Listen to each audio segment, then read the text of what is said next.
બસ આજે બાળ મંડળ બધા ખાસ અહીંયા આવ્યા છો. હવે તો સ્કૂલોમાં ભણવા માટે જાઓ અને કોલેજોની અંદર પણ જઈએ છીએ અને ત્યાં જવાનું છે.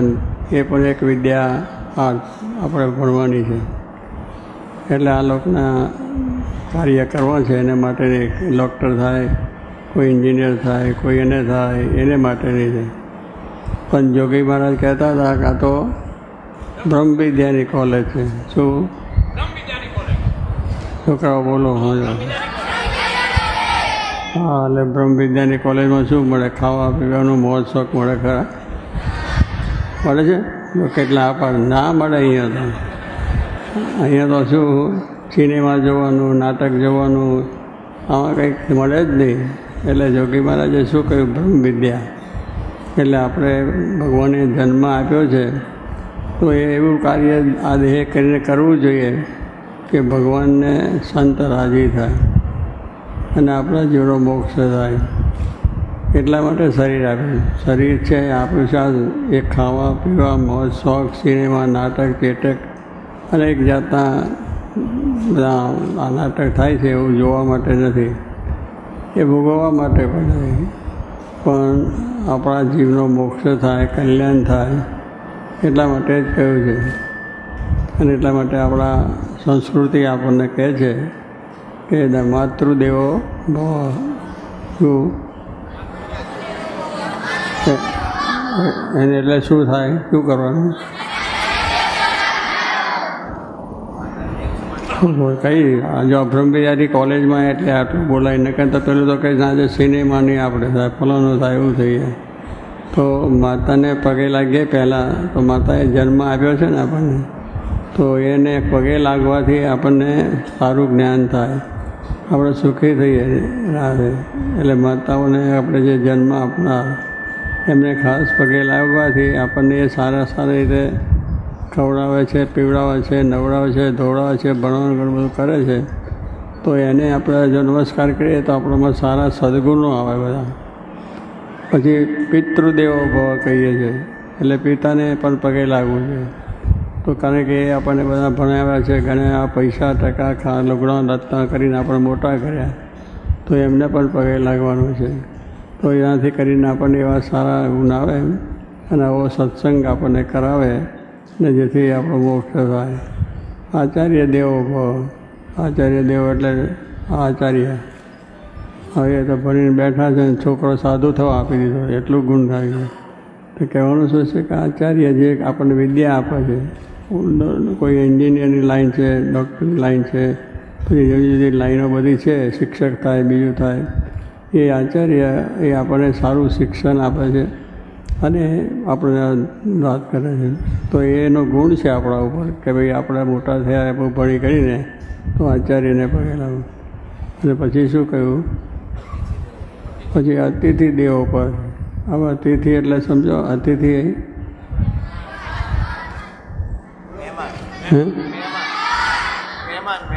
મહેમાન. હા, મહેમાન આવે છે. એટલે આપણે ઘરે જે કંઈ મહેમાન આવે છે એ અતિથિ કહેવાય. અને અતિથિ એટલે એનો અર્થ સમજો છો કે આપણને લેટર નહીં લખે, ટેલિફોન નહીં કરે, કોઈ જાતનો સંદેશો મોકલશે નહીં અને આવીને આપણે ઘરે ઊભા રહે. શું આપણે ઘરે આવીને ઊભા રહે તો એનું પણ સન્માન કરવું. કોઈ પણ આપણે જાણતા ના હોય, ઓળખતા ના હોય, છતાં પણ એ આવે આપણે સગાવાલા આવે તો આપણે એને બધું સફળ કરીએ છીએ. પણ આપણે અતિથિ એટલે શું? કોઈ પણ એને આપણી સાથે સંબંધ હોય છતાં આપણને કંઈ પણ કહ્યા વગર એકદમ આવે. આપણે તો શું થાય, કહ્યા વગર આવે તો કે બહાર નીકળ, સંદેશો આપો તો ને પહેલો એમને પૂછ્યા વગર આવ્યો છે તો કે તારી વ્યવસ્થા થાય. પણ અતિથિ આવે એટલે એની તિથિ તો હોય જ નહીં કે આ તિથિ કે આ તારીખે હું આવવાનો છું, પણ છતાં એનું સન્માન કરવું જોઈએ. અને એને આપણે કરીએ તો વંશ થાય. તો કે આપણે મહારાજે કહ્યું હતું કે આ બધા છે એ આપણા સંસ્કાર છે, તો પહેલેથી છે. અને આપણે જોગી મહારાજે પણ બધાને આપણને આદેશ આપ્યો છે કે મા બાપને પગે લાગવું, મા બાપની સેવા કરવી, મા બાપને કરવું. તો એ પ્રમાણે આપણી વિદ્યા છે ને એમાં જો બ્રહ્મ કોલેજ કરતાં શું થયું? પછી આ જ્ઞાન આપણને આવ્યું આપણને જ્ઞાન એમને આપ્યું કે ભાઈ આપણે આ ભગવાનના ભક્ત થયા છે તો જૂઠું ના થાય, ચોરી ના થાય, કોઈનું ખરાબ ના થાય, કોઈને કાંઈ કોઈને નુકસાન ના થાય. આવું આપણે થયા. તમે અભ્યાસ કરો છો તો ચોરી કરો છો બધા? નથી કરતા ને? કારણ બ્રહ્મ કલ્યાણ આમાં બ્રહ્મ કલ્યાણ કોલેજમાં આવ્યા તો શું થાય કે આપણને લેસન મળે છે કે ભાઈ ચોરી કરવી નહીં. તો આજે કેટલા લોકો પરીક્ષા આપે છે તો કેવું કરે છે? ચોરીઓ કરે છે કે નહીં? અને મા બાપ આવીને ચીઠ્ઠી આપે છે. હા, અને શિક્ષક પણ તમને આવીને શીખવાડી જાય છે ને. આ બધી ચોરી કહેવાય. શિક્ષકને પણ અત્યારે પણ જસ દેવો હોય એટલે જરા કરી દે, એટલે આ બધી ચોરી થઈ. અને પછી બધા બીજા છોકરાઓ છે એકબીજાને બતાવીને ચોરી કરે છે. તો સ્વામી કહે છે આપણે કોઈ પ્રકારની ઘરમાંથી પણ ચોરી ના થાય. આપણું ઘર છે કે મારું ઘર છે, હું ચોરી કરું એમાં શું? કંઈ ચોરી જ કહેવાય. આપણા ઘરની અંદર પણ આપણે જે કંઈ વસ્તુ જરૂર હોય એ મા બાપને પૂછીને, આપણા વડીલ હોય ને પૂછીને જ લેવાય. સ્કૂલમાં ગયા હોય તો સ્કૂલમાં પણ જે કંઈ વસ્તુ લેવી થઈ જાય.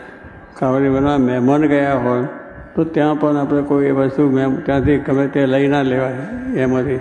એટલે આવી બધી વસ્તુ છે ચોરી છે. એટલે બીજું તો ઠીક છે, અત્યારે ઘરમાં પણ આપણે સ્કૂલોની અંદર બહુ ચોરી થાય છે. સ્કૂલોની અંદર અત્યારે અને બધું લોકો શીખવાડે છે, પેપર આવે ત્યાંથી. અને મા બાપને પણ એમ થાય કે મારા છોકરા તે ઘરેથી બધું લખી કરી અને આવીને છોકરાને ચિઠ્ઠી મોકલાવે. અને પછી આપણે પાસ થઈએ એ પાસ થયા ન કહેવાય. આપણે બરાબર અભ્યાસ કરવો છે. એક બરાબર સ્વામી કે આપણે અભ્યાસ કરવા બેઠા છે તો જે લેસન આપણને મળે છે સ્કૂલમાંથી એ પણ ઘરે તૈયાર કરવું જોઈએ, સ્કૂલમાં પણ તૈયાર થવું જોઈએ. પરીક્ષા વખતે આપણે ચોરી કરવી જ ના પડે, બરાબર રીતે આપણે થઈ જાય. તો કારણ આજે ઘણી સ્કૂલોની અંદર ને ઘણા શિક્ષકોને ઘણી જાતના બાર ટ્યુશન બધું કરે પણ ચોરી કરીને પાસ થયા એમાં બરકત ના આવે. જે કશું છે એને પછી શું ચોરી કરતો થયો એટલે પછી આગળ નોકરી મળે, ધંધો મળે તો ધંધામાં ચોરી થાય. અને આપણે કંઈ બીજું કામ કરતા એમાં ચોરી થાય. એટલે ચોરીનું તો વસ્તુ છે જ નહીં. આપણું જીવન ચોરીવાળું નથી. પણ આપણે કંઈ આ સાચું મહેનત ને પુરુષાર્થ કરીને પ્રાપ્ત કરવું જોઈએ. પ્રયત્ન કરીને પુરુષાર્થ કરીને જે પ્રાપ્ત થયું એ સુખ ને શાંતિ આપે. એટલે અત્યારથી બાળપણમાંથી જ આપણે એ વસ્તુ કે કોઈ પ્રકારની ક્યાંય ચોરી કરવી નહીં, કોઈનું પુસ્તકે ચોરવું નહીં, સ્કૂલની અંદર ચોરી ના કરવી, ઘરમાં ચોરી ના કરવી, કોઈ ઠેકાને મહેમાન ગયા હોય ત્યાંય ના કરવી, ગમે ત્યાં ગયા હોય તો. એટલે આવી બધી ચોરીની ટેવ હોય તો બધું ખરાબ આપણું છે. અંદર કહેવાય પછી છોકરો કેવો છે, કોઈ પૂછે તાર છોકરો કેવો કે ચોર છે. એટલે હવે એ આપણી સંજ્ઞા થાય. અને જો બ્રહ્મવિદ્યામાં ભણ્યા છીએ આપણે તો બ્રહ્મવિદ્યામાં શું થાય કે કોણ છોકરો કે ખરેખર બહુ સારો, ડાયો, હોશિયાર અને તમારો વખાણ થાય છે.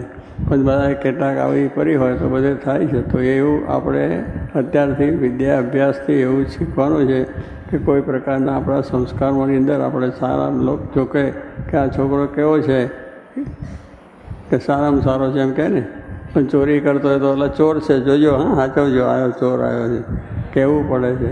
એટલે ચોરી છે એ છાપ ખોટી પડે. અને જે છોકરા એવા હોય છે તો એનામાં કહેવું જ ના પડે. કોઈ પ્રકારનું ખોટું કરે નહીં, કોઈ પ્રકારનું ખરાબ કરે નહીં. હવે એટલા માટે આ બ્રહ્મ કોલેજ છે જોગી બાપાએ મૂકી છે. એમાં તમે બધા અભ્યાસ પણ કરો છો, સારી રીતે કરો છો અને સ્કૂલોનો અભ્યાસ કરો છો. તો પણ જો આ અભ્યાસ તમારા જીવનો ડર હશે તો સ્કૂલનો અભ્યાસ પણ સારો થશે. ત્યાં ચોરી બોરી નહીં કરવી પડે અને સારું છે. પછી ભવિષ્યમાં ધંધા પાણી નોકરી બધું કરશો અને કોકને તો પણ તમારે ચોરી કરવાનું મન થશે અને સારું કરવાનું થશે. અને બધાએ તમારા વખાણ કહે છે કે આ છોકરો એટલે વેરી ગુડ, સારામાં સારો છે, એમ બધું થશે. એટલે આજના આપણે સમજી રાખવું, બીજા ચોરી કરે એને લઈને આપણે ચોરી કરવી નથી, એને થશે. પણ આપણે તો આ બ્રહ્મવિદ્યામાં આવ્યા છે તો બ્રહ્મવિદ્યાની અંદર કોઈ પ્રકારે ખોટું ખરાબ ચોરી થાય નહીં એ બહુ ધ્યાન રાખવાનું.